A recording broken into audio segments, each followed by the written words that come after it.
सिर्फ हिंदूज को ही क्यों मारा गया? आज सवाल ये नहीं है कि गोलियां किसने चलाई, उन गोलियों को फंड किसने किया, किसके आदेश में ये सब कुछ कांड हुआ।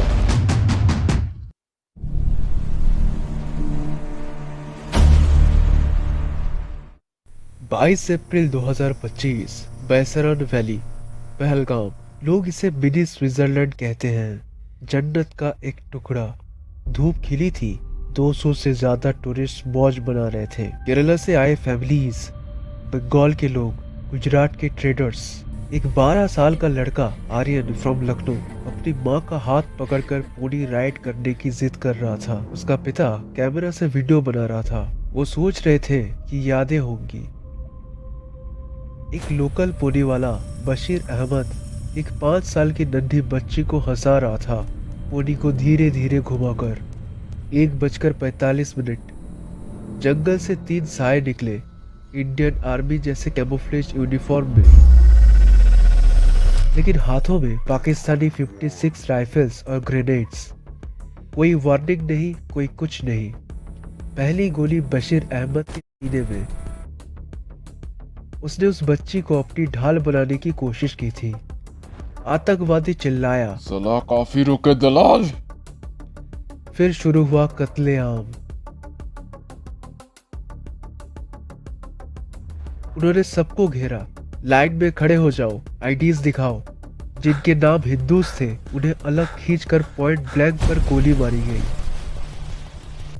2:45 तक शांति, कब्रिस्तान वाली शांति।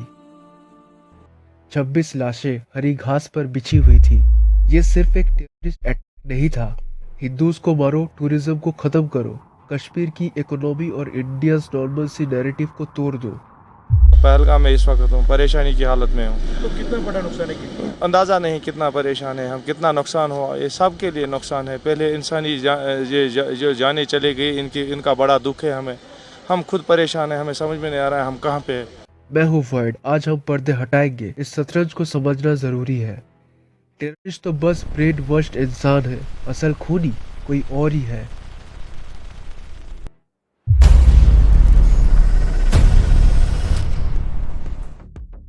असल सवाल है, गोली खरीदने के पैसे कहां से आए, हथियार कहां से आए।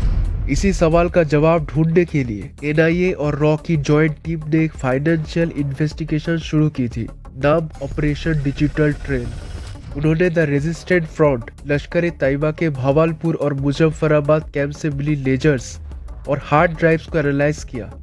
एक एंट्री बार बार सामने आई, प्रोजेक्ट बैसरन। इसके आगे लिखा था $3 लाख। ये पैसे सीधे नहीं आए, ये एक मॉडर्न सोफिस्टिकेटेड हवाला नेटवर्क से भेजा गया। पहले आईएसआई बैक्ड फ्रॉड कंपनीज ने कराची से ये पैसे यूएई में रजिस्टर्ड सेल कंपनीज को ट्रांसफर किया। पेपर पर यह ट्रांजैक्शन स्टील या टेक्सटाइल इंपोर्ट एक्सपोर्ट का सौदा लगता था। फिर दुबई में बैठे हैंडलर्स ने इस पैसे को क्रिप्टो में कन्वर्ट किया, लेकिन बिटकॉइन नहीं, जिसे ट्रैक करना आसान है।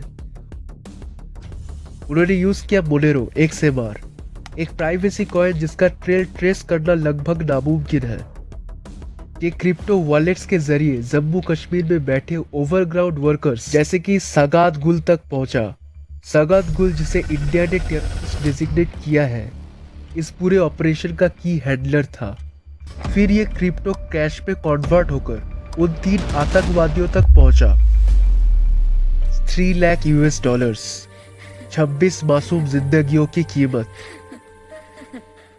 सोर्स पाकिस्तान की डीप स्टेट, लेकिन इस बार जैश-ए मोहम्मद भी इसमें शामिल था। मसूद अजहर, जो रावलपिंडी के एक सेफ हाउस में बैठा है, उसने ही इस अटैक की प्लानिंग में मदद की। अगस्त 2025 में इकोनॉमिक टाइम्स की एक रिपोर्ट ने खुलासा किया, ऑपरेशन सिंदूर में हुए नुकसान के बाद जैश-ए मोहम्मद ने एक डिजिटल फंड रेजिंग कैंपेन चलाया। उन्होंने 313 मॉस्क बनाने के लिए 390 करोड़ पाकिस्तानी रुपीस रेस किए। लेकिन ये पैसा मॉस्क के लिए नहीं था, नए टेरर हब्स बनाने के लिए था। उनके लेजर्स में मैटेरियल अलाउंस का जिक्र था। हर शहीद के परिवार को $50,000, जिंदा वापस आने पर $10,000।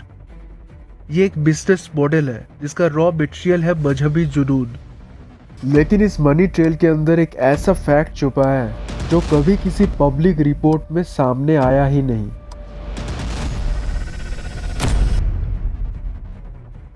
पाकिस्तान तो सामने है, लेकिन पर्दे के पीछे एक और बड़ा खिलाड़ी है, चाइना। सवाल उठता है, चाइना ही क्यों? इसका जवाब है जियोपॉलिटिक्स। ये एक शतरंज का खेल है जिसपे कश्मीर एक प्यादा है। चाइना पाकिस्तान इकोनॉमिक कॉरिडोर यानी CPEC।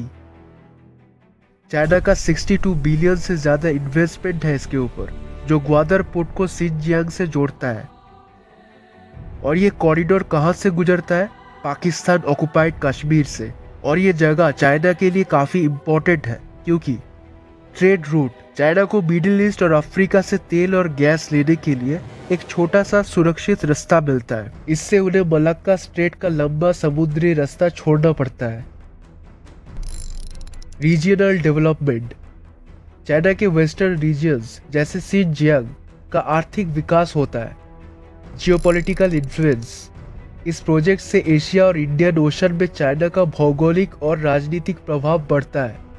चाइना को पता है कि अगर कश्मीर में अमन हो गया, टूरिस्ट बढ़ गए और इकोनॉमी स्टेबल हो गया तो पाकिस्तान ऑक्युपाइड कश्मीर पर इंटरनेशनल स्क्रूटिनी बढ़ती और China Pakistan economic corridor suddenly controversial हो जाता। चाइना के लिए सबसे डेंजरस चीज ये नहीं है कि कश्मीर अनस्टेबल हो, सबसे डेंजरस चीज ये होती अगर कश्मीर नॉर्मल हो जाए। इसीलिए यहाँ कैओस चाहिए, लेकिन कंट्रोल्ड कैओस। पाकिस्तान यहाँ एक टूल है और लश्कर ए तैयबा, जैश ए मोहम्मद, द रेजिस्टेंट फ्रंट, ये सब जो मिलिटेंट ऑर्गेनाइजेशन है सिर्फ एग्जीक्यूशन लेयर है। ये सिर्फ एनालिसिस नहीं है।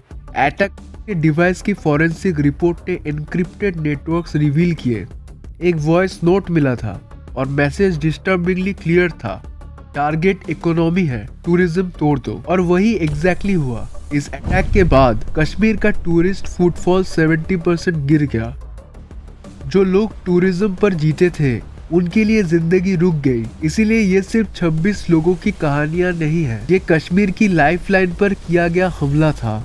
और जब कहीं जिंदगी रुकती है तो कहीं और स्ट्रेटेजी काम करती है। इस कहानी में गोलियां चलती दिखती है, लेकिन फैसले कहीं और लिए जाते हैं। जो मर गए वो सिर्फ नंबर्स बन के रह जाते हैं, जो बचे वो खामोशी में जीते हैं, और जो सबसे ज्यादा पावरफुल है वो अक्सर बैकग्राउंड में रहते हैं। सवाल अब ये नहीं है कि ये सब कैसे हुआ, सवाल ये है जब सबूत सामने आ जाते हैं, जब फंडिंग ट्रेस हो जाती है, जब खेल समझ आ जाता है, तो फिर एक देश क्या करता है। इस कहानी का अगला चैप्टर यहीं से शुरू होता है।